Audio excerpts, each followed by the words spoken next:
जय श्री कृष्णा।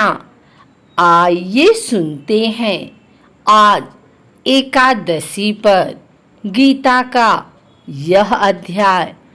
श्री कृष्ण जी बोले, हे अर्जुन, तुम में ईर्ष्या नहीं है, इसलिए यह अति गुप्त शास्त्रीय ज्ञान और अनुभव तुमसे कहता हूँ। इसे जानकर तुम्हारा अशुभ न होगा। यह ज्ञान सब विद्याओं में श्रेष्ठ तथा सब गोपनीयों में गुप्त एवं परम पवित्र, उत्तर प्रत्यक्ष फल वाला और धर्म युक्त है।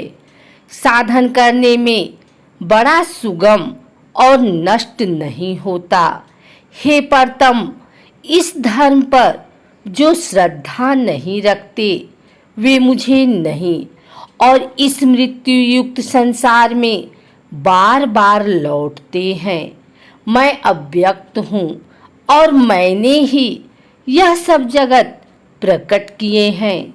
सब प्राणी मुझ में स्थित हैं, किंतु मैं उनमें नहीं हूँ।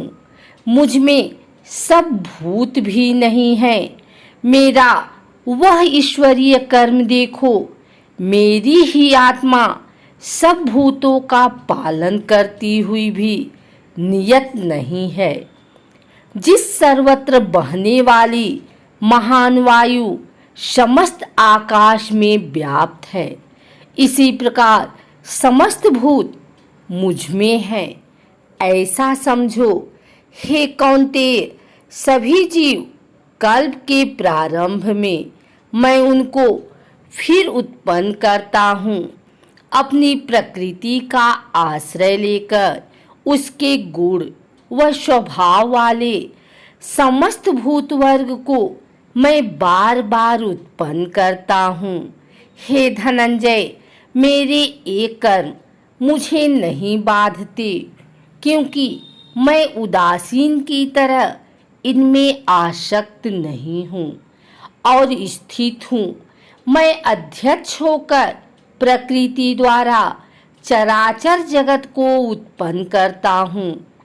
हे कौन्तेय, इसी कारण यह जगत बनता बिगड़ता रहता है। मूर्ख लोग मेरे परम स्वरूप को नहीं जानते कि मैं समस्त चराचर का स्वामी हूँ। वे मुझको मनुष्य जानकर मेरी अवहेलना करते हैं। उनकी आशा व्यर्थ, कर्म निष्फल, ज्ञान निरर्थक, चित्त भ्रष्ट है। वे उस आसुरी प्रकृति के वश में हैं जो मोह को उत्पन्न करती है। हे पार्थ, विवेक जड़ जो दैव प्रकृति में स्थित हैं, वे मुझे सब संसार का आदि अविनाशी जानकर अनन्य मन से भजते हैं।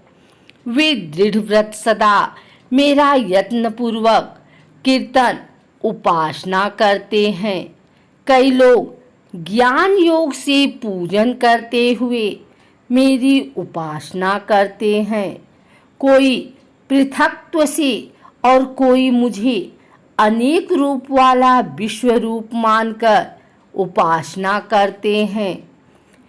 श्रौत यज्ञ मैं हूँ, स्मार्त यज्ञ मैं हूँ और पितृ यज्ञ मैं हूँ तथा औषधि मंत्र होम का साधन धृत, अग्नि और होम भी मैं ही हूँ।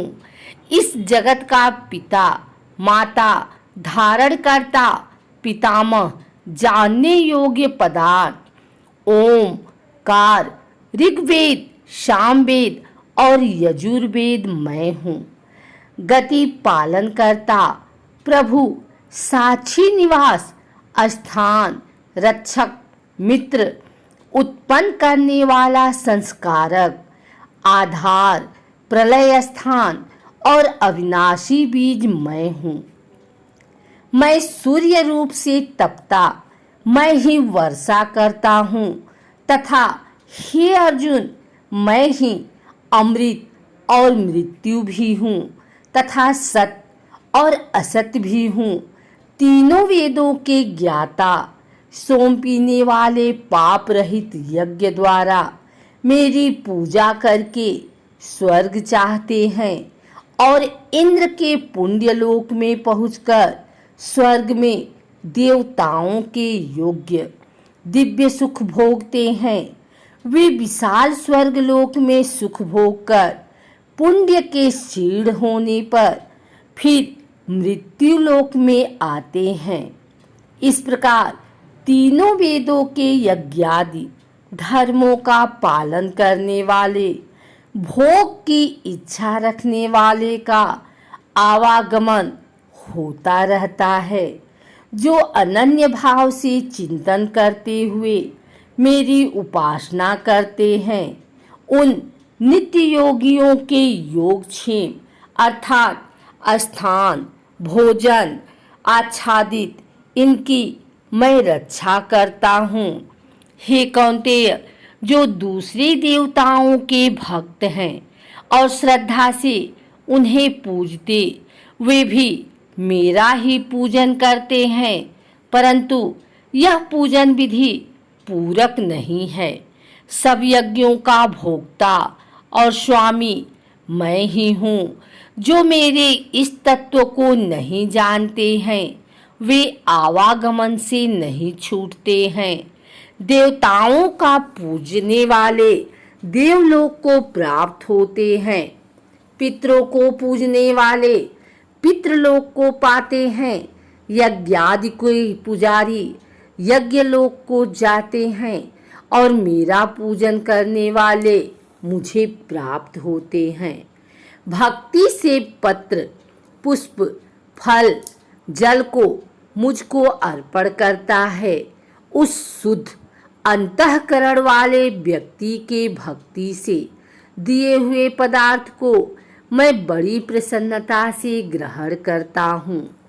हे कौन्तेय, जो तुम कहते हो, खाते हो, तप करते हो, सब मेरे अर्पण करो।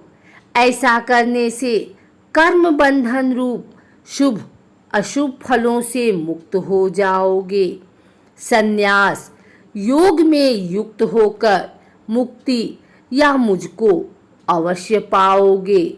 मैं समस्त भूतों में समान हूँ, न कोई मुझे अप्रिय, प्रिय। जो कोई मुझको भक्ति से भजता है, वह मुझ में है और मैं उसमें हूँ।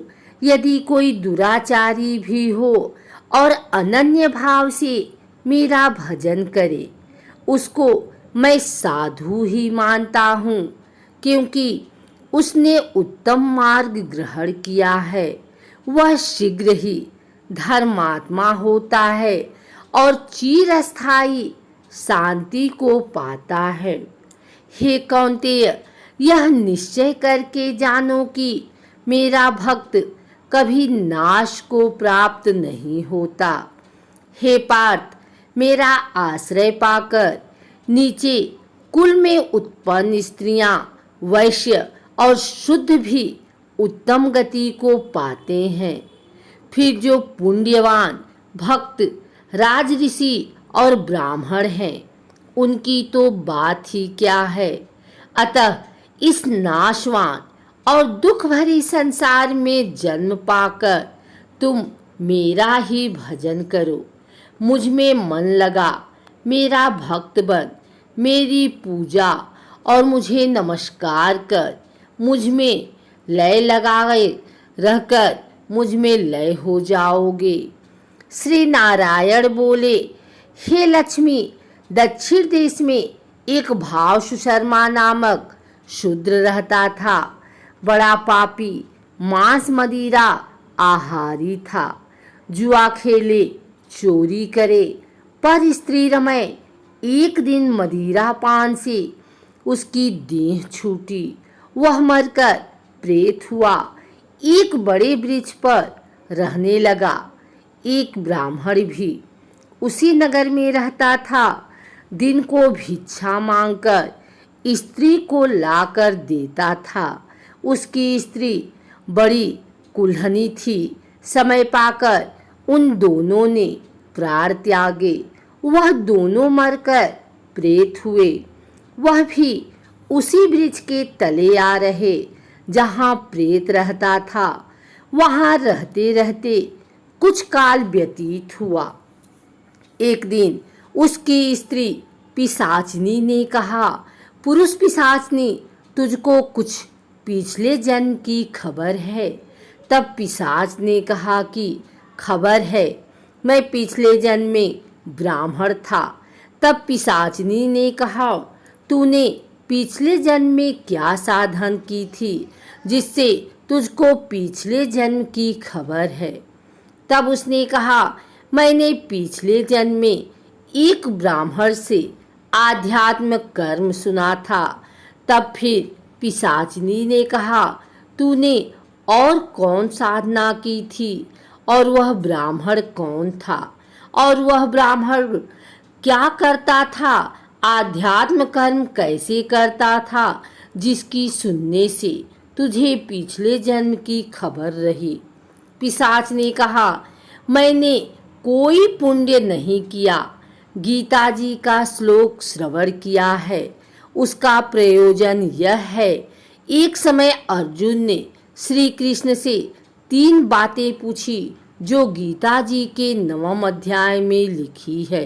वह 3 बात पिशाचिनी ने पिशाच से श्रवण की।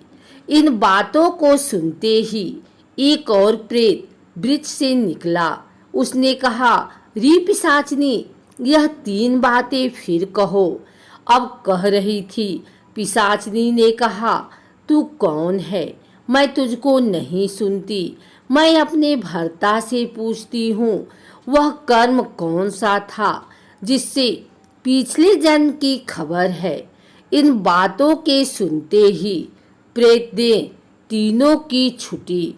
तत्काल देव देह पर स्वर्ग से विमान आ गए, वैकुंठ को प्राप्त हुए।